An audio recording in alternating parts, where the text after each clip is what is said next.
Should the sports nutrition industry finally embrace its more mainstream active nutrition future?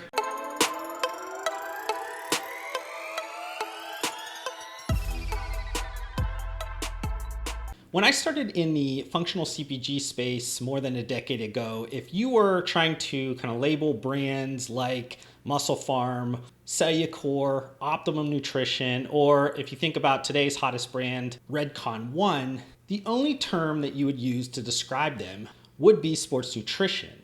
But that's not the case today. Sports nutrition and active nutrition, the term seems to be used interchangeably, but despite consumers being interested in similar products, active nutrition consumers actually represent significantly broader interests. The easiest way that I like to describe the difference between these two terms is that sports nutrition, the consumers are generally focused on enhancing themselves for some type of sporting activity.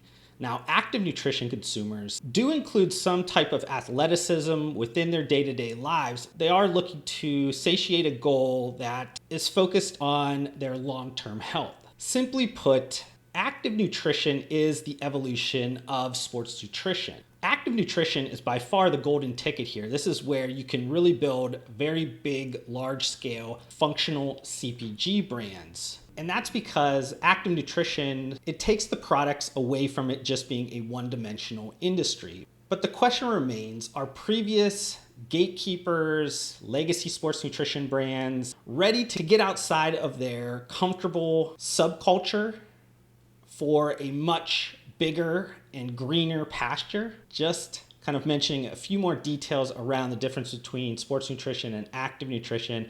If you think about sports nutrition, it's all around like products that create this allure of like bigger, faster, stronger, leaner. And still to this day, a lot of the imagery is attached to what you would consider enhanced athletes, a lot of times bodybuilders or weightlifters, and high-level professional athletes. And while this is definitely aspirational for some people, it's really not attainable for the vast majority of the possible consumer market. Now, active nutrition, like I mentioned before, it really takes the products that are focused around like one-dimensional goal and moves it into a long-term lifestyle approach that promotes products that have kind of a bigger health halo. The imagery that is used is usually a lot more inclusive and shows a lot of times like daily activity and how to utilize those products within a healthy lifestyle. This is definitely more attainable. And for much of the United States, it is also very much aspirational. There was a recent survey that kind of came out around active nutrition buyers. A few that I thought were pretty important to kind of call out here in this video was 40% of active nutrition buyers said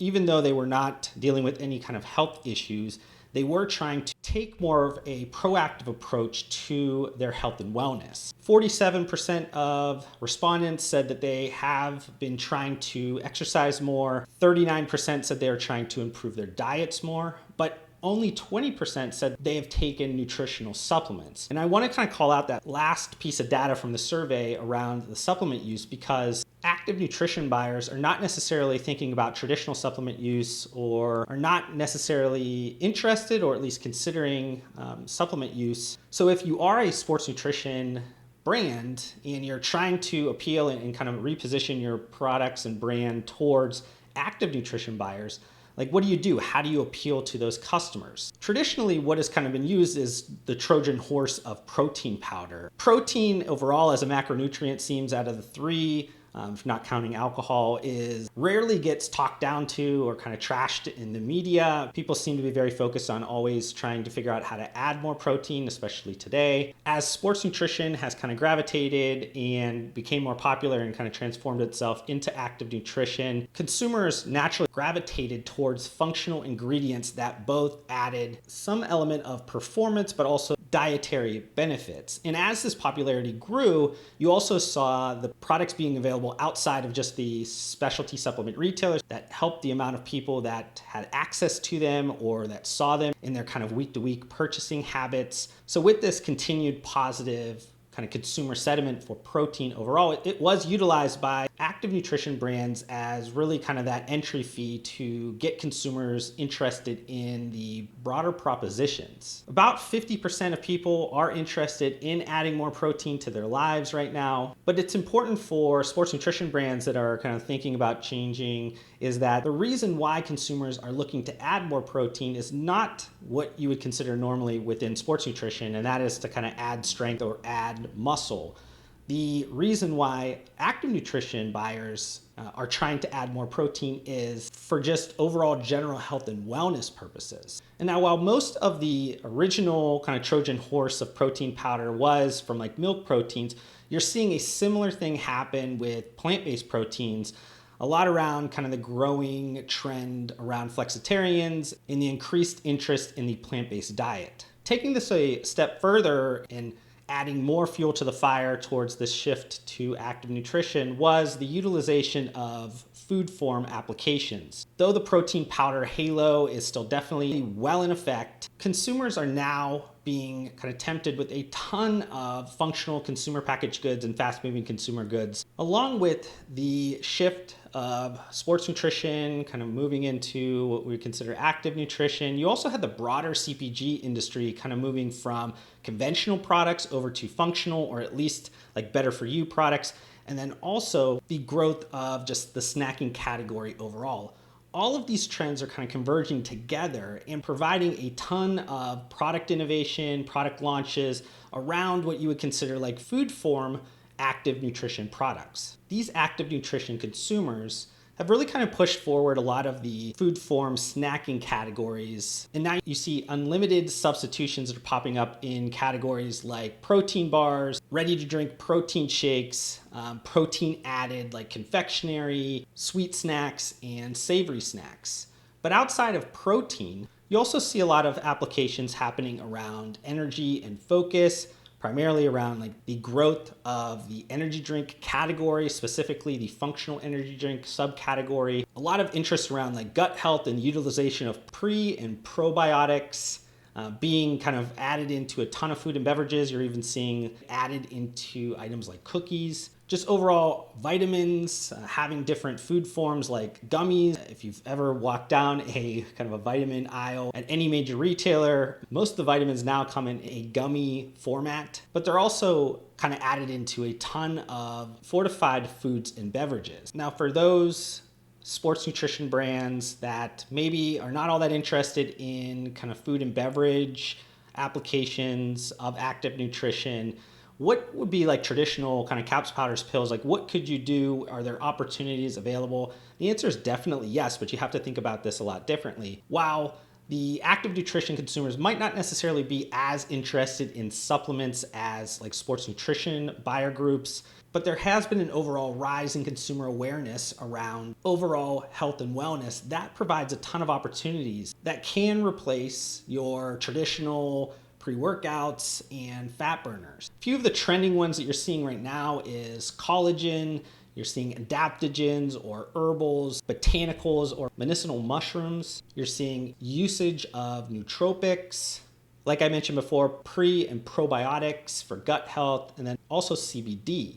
Additionally, I mentioned before around plant-based diets and just that kind of trend overall, that is also providing a ton of opportunity for sports nutrition brands that are thinking about moving into a more broad active nutrition lifestyle. There's a ton of demand available out there, mostly from flexitarians that are looking to replace some of their animal-based products. And this overall, like the fragmenting of the market or targeting the market could be kind of rolled up into a much broader trend that can be utilized by active nutrition brands. And this is around targeting specific customer groups with the ability to do that now in 2020 with digital marketing tools. Obviously, you've been able to do that for a while, but now is really the time where you can fragment, find your little niche, go and really kind of flesh that out and find a ton of availability out there with products that match a specific aspirational lifestyle or certain diet proposition. Instead of utilizing the old school kind of way of trying to appease everybody, that ultimately just ends up making you appeal to nobody in today's market. I also want to kind of touch around like COVID-19, that effect, and kind of what happened to the active nutrition market because of that, because I think it's important just to kind of notice some of the potential shifts that are happening.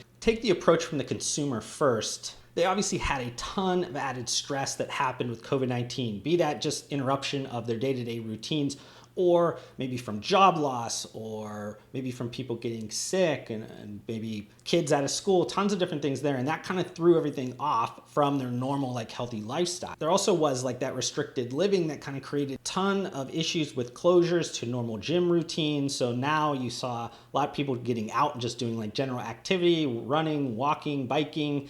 You also had a lot of people, because gyms were closed, that they had to adapt and utilize maybe some connected fitness, streaming fitness, work out at home without any access to like heavy equipment. But though that might seem like a grim future for active nutrition because of this interruption with COVID-19, you've seen like survey after survey of positivity happening around people saying they're excited to get back to their health and fitness lifestyles. They're trying to make changes the best they can right now. They are doing a ton of research. Search volume has been increasing. So there's a ton of pent-up demand for when some semblance of normalcy comes back to life. Now, for a business point of view, I always kind of try to consider what the consumer is doing, what the market's doing, and then how can you adapt as a business. First of all, the stickiness of all of these like consumer adaptations for the last 4 to 5 months should be something that you're paying attention to, regardless of how you feel and maybe how you're acting in your day-to-day life. You have to kind of think about, there's so many different levels of degree, and people have felt this pandemic much differently. And you kind of have to just take a step back, look at who you're trying to target, and look at their general feelings around this time. As more consumers have kind of adapted their lifestyle, that's brought in a lot of kind of new entrants into what you would consider this active nutrition market. So that's going to also provide some opportunities based on some new entrants, or maybe different entrants that maybe came from a more traditional sports nutrition background. And it should be kind of considered to appeal to these new habits, these new lifestyle, through proper creative strategies, marketing strategies, product development strategies, to make sure you are reaching these consumers at the point at which they want to be met at. It's important to kind of lean into adding value. There's been a lot of interruption that has happened because of COVID-19. A lot of the consumers that maybe were a little bit further along in the process of this kind of active nutrition, health and wellness lifestyle have kind of reverted back to maybe a previous time in their lives. So they're going to need to get back to that point. You need to kind of focus on solution-based content to solve a lot of these problems that are in the market because of this pandemic. Final thoughts for you guys. It's been famously said that the art of life is a constant readjustment to your surroundings. Many of the legacy sports nutrition brands and sports nutrition professionals have been resisting this adjustment to the consumer demands towards a broader active nutrition lifestyle. But this story has been written a million times over, and I don't want to ruin the ending for you guys, but the contrarian rarely makes it out in complete good standing. Thank you so much for watching this video. If you want to help support me, make sure you guys hit that thumbs up button on this video. If this is the first time you've been introduced to my videos, would love for you guys to be a part of my community by subscribing to my channel. I upload several videos just like this weekly. And if you guys want to connect further outside of this platform, I do include all of my social media links down below. I just want to thank you guys again for your time. Hopefully I gave you some value in return, and we'll see you guys on the next video.